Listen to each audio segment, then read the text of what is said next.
Hey, I'm Guy. I'm John. We're glad you're on our YouTube channel. Subscribe to it and give this video a like.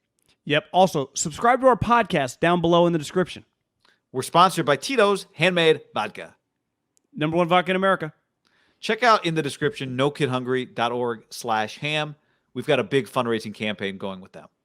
Yes, we do. We're in for $10,000. Our friends at Tito's are in for $5,000, and our friends at a restaurant called Puesto are in for $2,000. Starting at $17,000. Goal, $25,000. nokidhungry.org/ham. All donations are tax deductible. Anything you can do to help, we greatly appreciate it. They had to go earn it. Like, that's the best way I could describe. If you said, what did the game look like? It looked like a game you had to take, even though they got some fumbles. But I thought they repeatedly made plays. They weren't perfect, but they repeatedly made plays. Yeah, famous guy that we had the opportunity to interview one time. Might be the coolest guy I've ever interviewed. He was very excited last night. He was singing Michigan chants in the airport. It went viral. Charles Woodson once had a simple statement, and I think this represents the sport of football, especially at the highest college level and the pros. Work hard, make plays. And I think a lot of times you can overcome on Sundays with, inconsistencies. Most teams are not going to sustain 60 minutes of high-level football. If you make plays, you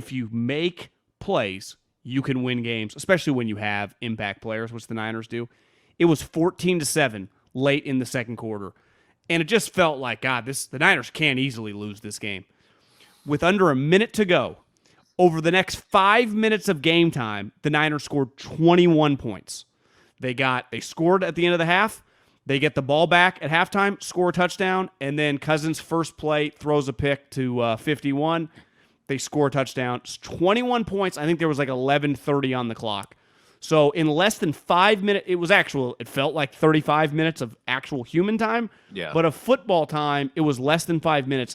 They scored 21 points. And they were down 14-7, Guy, and with less than 11 minutes to go in the third quarter, they were up 28-14. And they ended up winning by 8, but that buffer helped them breathe the rest of the game, I thought. Yeah, it did. And I think the fact that they had the lead, I thought they were going to play the game that we've seen them play a lot, where the Vikings do not get back in it. We've seen that. It was honestly a big deal just being up at halme, or being tied at halftime, not down. Well, especially knowing the doubling up, then you get the ball first, and then you score. But where was I going with that?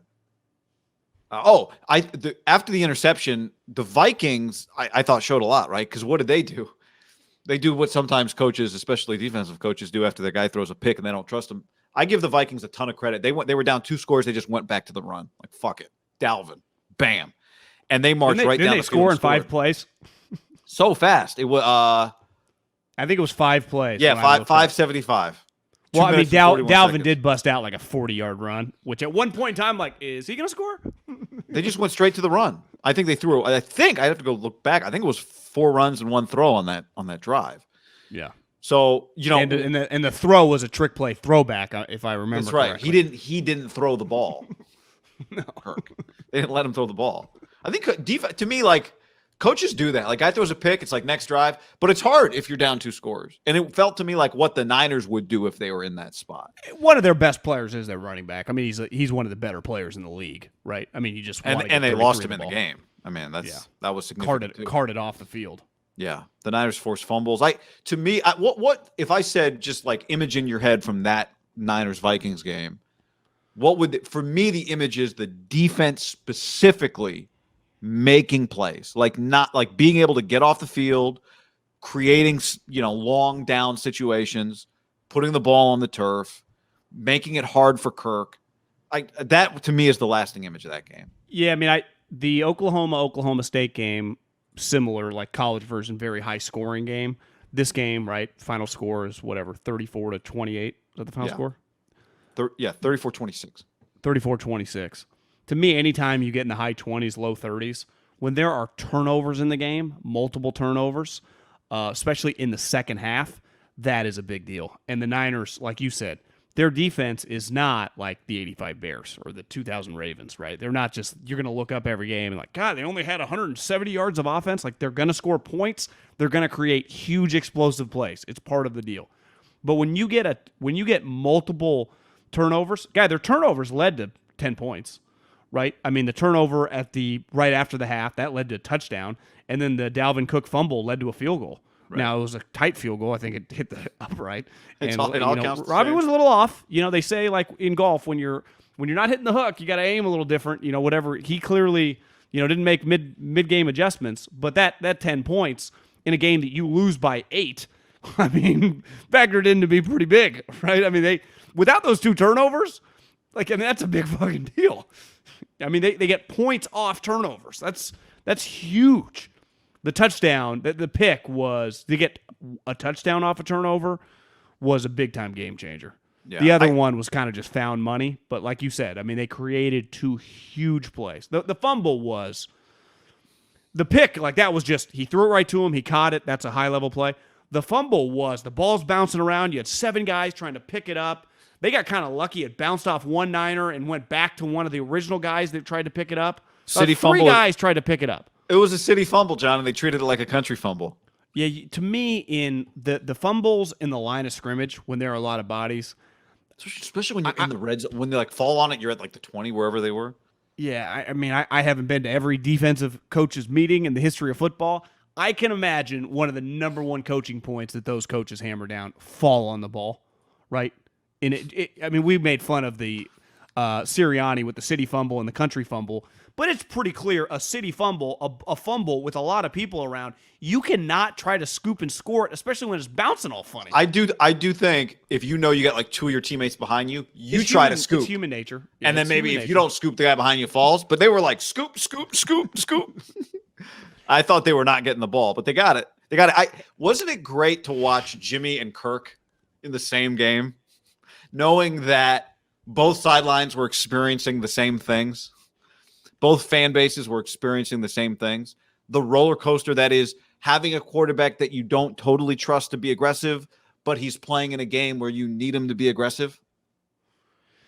I think the difference is, like, if I flip-flopped those 2 quarterbacks, I think the Niners win by like 15 points. It's weird. Like, I don't think Cousins is spectacular or anything, but I think he's a better player than Jimmy. But I just don't think Jimmy's very good. And I tweeted something during the game, like, to those comebacks, Kyle sticking to the run, like, they're overcoming for the first basically 2 quarters. Jimmy looked terrible, I thought. I mean, he was going to play losing football, and they were able to avoid it. Like, I mean, he airmailed a couple throws that he hadn't been doing the last couple weeks, and we've talked about this. That's true. Airmailing throws.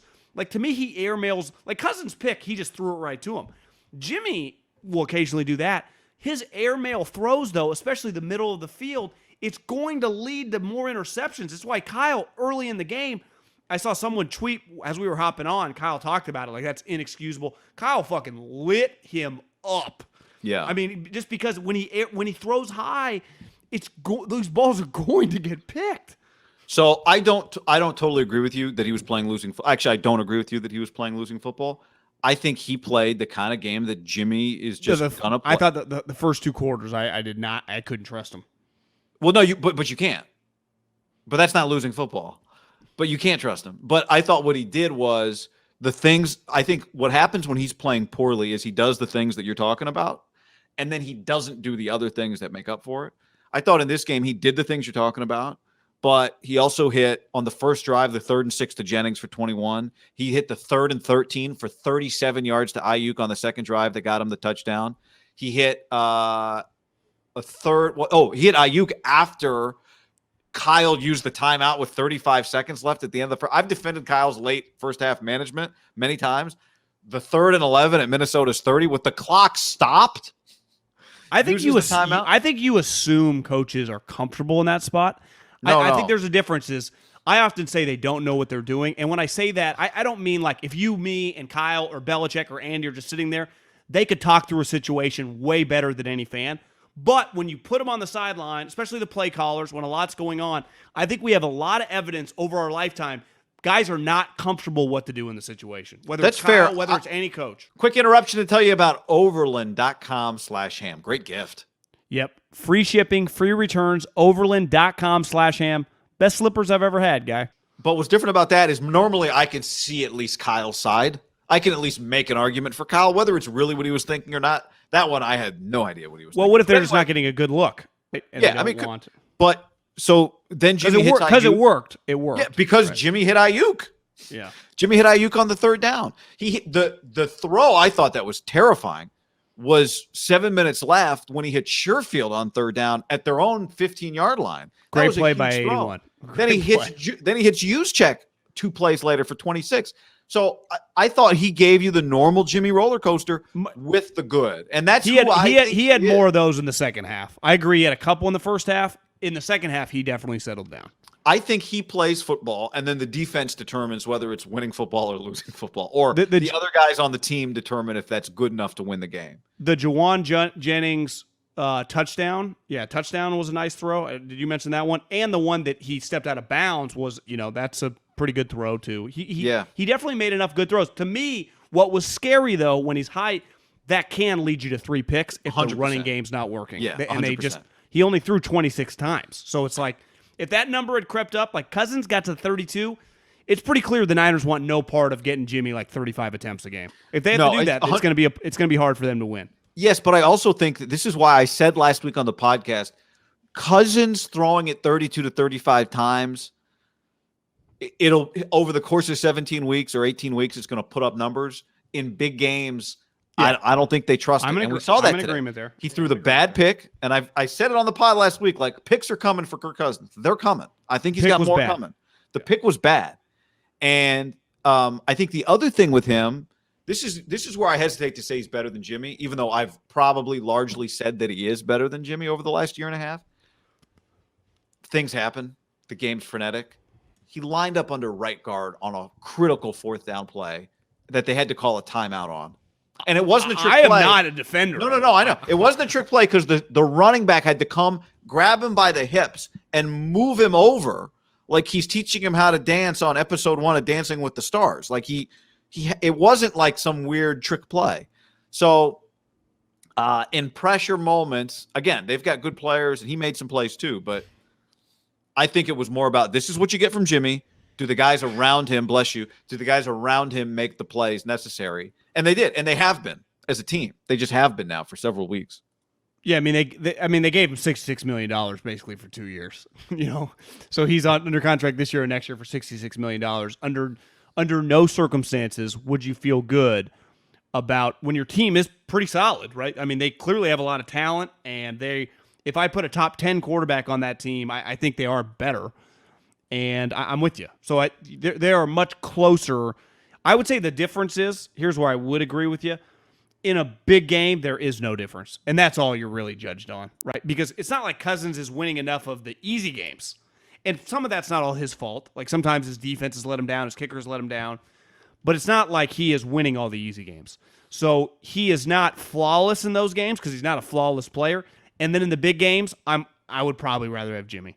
Just because I know his toughness, and I know, at least with Kyle in the situation he's in. I think he makes mistakes. Cousins is in a similar situation, but they just have to depend on him a little more because they're so dependent on Jefferson. Not even their run game it's just different, and he's gonna fuck you. And Jimmy probably would too in the same situation. You could argue they're the same guy, but Jimmy's way cheaper. $10 million is a big deal in the NFL, and Cousins over a 2 contract span is going to get $66 million guaranteed and $85 million guaranteed. I'm not a math major, but I'm pretty sure that's over $150 million guaranteed. Jimmy got 70, and let's face it, he's probably never getting much again. So it's like Cousins doubled his wealth. That's just, when you look at the two, you go, God. Now, Cousins over the body of a 3 or 4 year career is probably worth a little bit more. It's weird, right? Because he's more of a regular season player. No, exactly. What's weird about him is that he's got Jefferson and Cook and Thielen, and yet it feels like he has to do more than Garoppolo has to do for the Niners. Right? I think the best thing that ever happened to the 49ers, and who knows how this Trey Lance situation is going to work. I mean, there was a report we'll probably get to later this week. I don't know if you were traveling this morning. Rap Sheet tweeted out that, like, Jimmy's going to get traded. I saw. It's like, yeah, no shit. I mean, they fucking just traded 3, but it's like, I don't even know if Oh Jimmy no, can get John! It traded. was because I watched Rap Sheet on NFL Network on the plane. He said, barring a Super Bowl run. And so, okay, if we're gonna keep saying that, then stop. We could just stop with the conversation. But my ultimate point is the Niners aren't tied to Jimmy. Now, they are tied to Trey, different than financial, like the guaranteed money. I mean, they are all in bed. So he better, if they get into a situation where he's in that same category, then we would have the same criticism of the situation they'd be in, right? We've talked about it before. Like, big picture. Like the Niners, what's crazy about Kyle, and they're 6-5 right now, is he's able to do this with not a very stable quarterback situation. Like most teams cannot win when it's like, yeah, we can win as long as our quarterback less than 25 attempts, and we gotta have 40 rushing attempts. That's the key to our victory. See, but here's what's unique about it, though. While it's not stable, it is predictable. Like well, okay, what's it going to take today? It's going to take 30. All right, I know what that Garoppolo game looks like, and that's what it looks like. And the question is, do you have guys? And it's Ayuk. We'll talk about Debo. Mitchell, I mean, yeah. Ayuk, do you know what Ayuk's numbers were today, Sunday? I looked. I think it was like 3 for 85 or something. 3 for 91. It didn't feel that way. We had the big one, right? He had the big one. One time I look up, Debo's making a play. Ayuk is blocking a defensive end. I mean, he was impactful. I thought they found a way for guys to make really impactful plays, even if they didn't make, I think it's hard when you've got a lot of people that you want to try and involve to mix everybody in. And Ayuk made 3 plays, the big 37-yarder. Juszczyk, God bless him. Juszczyk made 2. The second play was great. The leap was incredible. Legend. Incredible. Legend. Jennings had 2 big catches, almost had a third. Kittle's catch was big. I mean, Debo had 6 carries and 1 reception. It felt like 20 touches. When you Sherfield's catch was big.